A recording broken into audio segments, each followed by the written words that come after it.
This is video number 10 in the series How to Stay Mentally Healthy in a Crazy World. And today we're going to talk about financial independency. And that's something that we all want to achieve. And first, before we start, a disclaimer. This video is not for people who are not sure if they have food today or are not sure if they have a roof above their head. If you're in a position like that, just skip this video and because it's not meant for you. If you're not in that position, then this video might be interesting, so let's dive into it. Financial independency. If everything's okay, it should be the road to paradise because we all want to be financial independent. And there are some hindrances on the way. It's about the money and the mind, how they work together, the pressure from outside, the idea of never enough, and those three combined make the road to paradise sometimes like a trap instead of the road to paradise. And if we understand that, we can avoid it and we can make it practical in how to deal with it. And we end, like always, with a conclusion. So let's look at the road to paradise, how it should be. And it's a simple concept. You worry now about your financial situation because you have shortages and you don't want to worry anymore.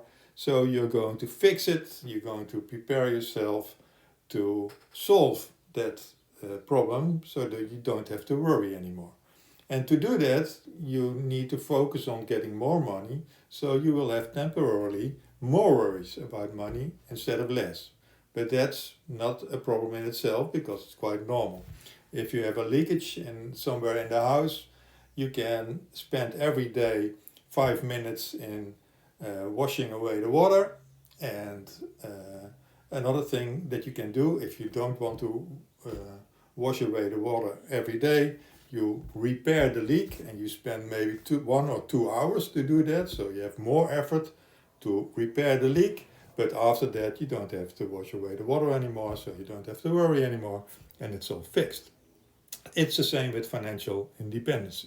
So you worry more about money, you get more money until you have enough, and then it's fixed and you can stop and it's the end of all your worries. And that's great. But the trick is here when to stop and how to stop.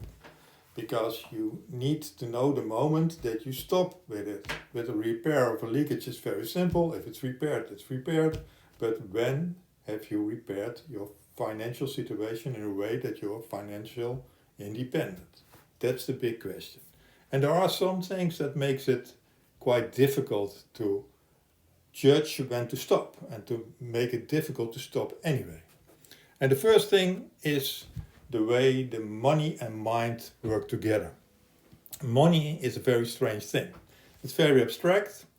Certainly nowadays we don't have any coins anymore. It's on the telephone, it's on the computer, and it's in the bank account, and you can't grab it anymore. It's an abstract thing. And another thing about money is that there's a lot of cause and effect. If you work harder, you get more money. If you have the right investments, you get more money. If you don't do anything or you have the wrong investments, you lose money. There's a lot of cause and effect in it. And you can think about that for a long time. Your mind will think about it. And another thing is that you can calculate everything. So you can make it very exact. You can make it like when I work more, I have $1.345 million or something like that. So it's very exact, and the mind likes that as well. And another thing is that it's quite complex because there are a lot of parameters, and that makes it it's a very complex area, a very complex game, and the mind likes that as well. And the last thing is that there's a lot of fantasy in it because you have to think about the future and you never know what it will be like. So you can think about it, you can fantasize about it, but you're never sure. And all those aspects make that the mind loves money and it's not because the mind wants to have more money, but it's about the game of getting money and how money works that the mind really likes. So if you want to stop with getting more money and decide that you are financial independent and don't have to do anything more about it, your mind won't do it because your mind likes playing the game of getting more money and how it works and all the complexity of it. So it's important to realize that your mind won't help to break, to have a stop. Another thing that won't help is the pressure from outside.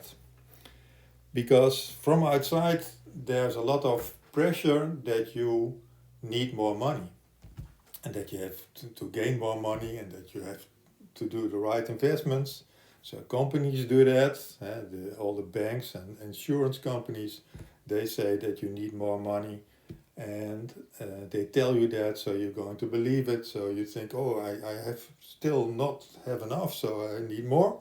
And it's the same with governments. The governments want that you save money and that you earn a lot of money so you can pay taxes. So it's in their interest that you keep on working very hard to get more money. It's also your family, because they raised you, they probably paid for your education, and they want you to do the same for your family, so they will pressure you to earn money. It's very logical and it's just the way it is. It's the same with friends, because they care about you, they don't want you to be insecure, so they say you need more money, so work for it. And also they have nice things that you want to have as well, so there's a lot of pressure of getting more and more money. And in fact, the whole economy in our Western world is based on this concept. Because if we think that we need more money, we're going to work hard for it, we produce goods, we get the money, we buy goods, and that's the way we pump the money around in the system, and that's what the whole economy is all about. If we stop doing that, the economy will fall down. So our economy is based on the pressure of getting more money, more and more and more, and consuming more, and earning more and consuming more. That's the way it is. So that's the pressure from outside. The last thing that makes it difficult to stop is the syndrome of never enough. And the first thing that plays a role there is that you're never sure when it's enough. So you think, to be financial independent, I need $1 million, but just to be sure, let's make it 2. And still then, you're not very sure, because you don't know. And another thing is that you get used to more money. So if you're very poor, maybe you think, if I have $10,000, then all my problems will be over. But if you get more money, you get used to it, you get used to the lifestyle, and you think, oh, I need at least $100,000 or $1 million, and only then my problems will be over. So that's a problem there as well. Then you also have the corrosion of your money, because you have inflation. So if you don't do anything with your money, the value will be less. So you have to get more and more and more, because otherwise it will be less. And the last thing is also, if you have more money, you have to protect it. So you will need safety measures, and they will cost money as well. So that makes you go on as well. So now we saw 3 things that makes it very difficult to stop with getting more money to become financial independent. So what does that mean? That means if you can't stop, if you never stop with getting more money to become financial independent, you will have more worries about money all the time. And instead that you're getting independent, you're getting more dependent on money. So you won't be able to get the freedom that you want.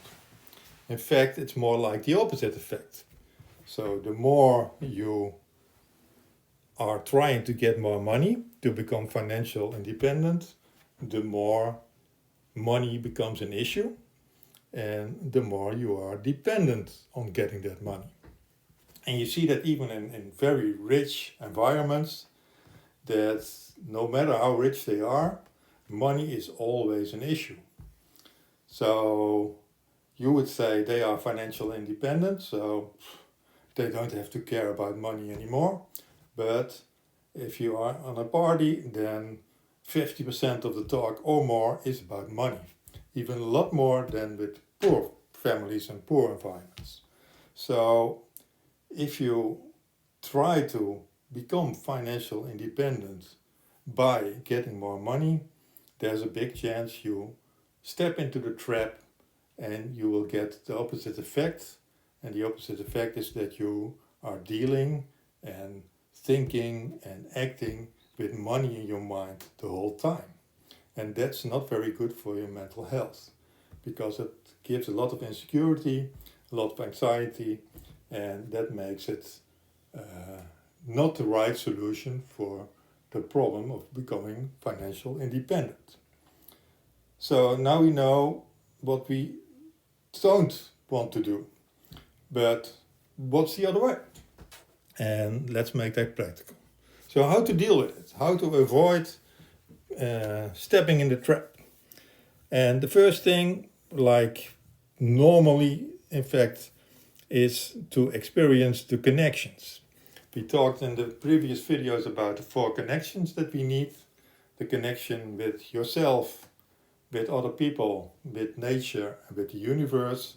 And the more you are connected, the more you can decide if it's time to stop earning more money and stop worrying about money and decide that you are financial independent. Because financial independency is not an objective state or something, it's a decision. So if you decide that you're financial independent, then you are financial independent. And if you can't make that decision, you're still dependent. So then you're still in the trap. If you experience the connections, so if you in fact let your mind be at a distance a little bit and get the connection with yourself, get the connection with other people, with nature and with the universe, then you can really value the things you have and the things you need. And it's very practical. Just if you experience the connections, look at all the stuff that surrounds you and ask yourself, do I really need it or not? Is it really something that it will really, if I don't have it, then there will be a very big problem, or, oh, it's nice to have it, but without it, I can live as well. And you can do that with all the possessions you have, and if you experience the connections a lot, then you will realize yourself that you don't need that much. And there are a lot of things that you can miss. It's not that it's bad to have them, but you can do without as well. And it's the same with needs. And you can fantasize about, I need a new car, but if that car won't come, will it be really a problem or just a little bit of a nuisance? And lots of times you can do without. And if you really realize that, you can turn things around. And then you realize that becoming financial independent is not about getting more money, but it's about needing less. And if you need less, it's much more stable, and you don't need to break, you don't need to stop, because needing less is just the way it is. And it's not that you don't appreciate what you have, but it's just that you know that you don't have to be afraid to lose it, because you can do without.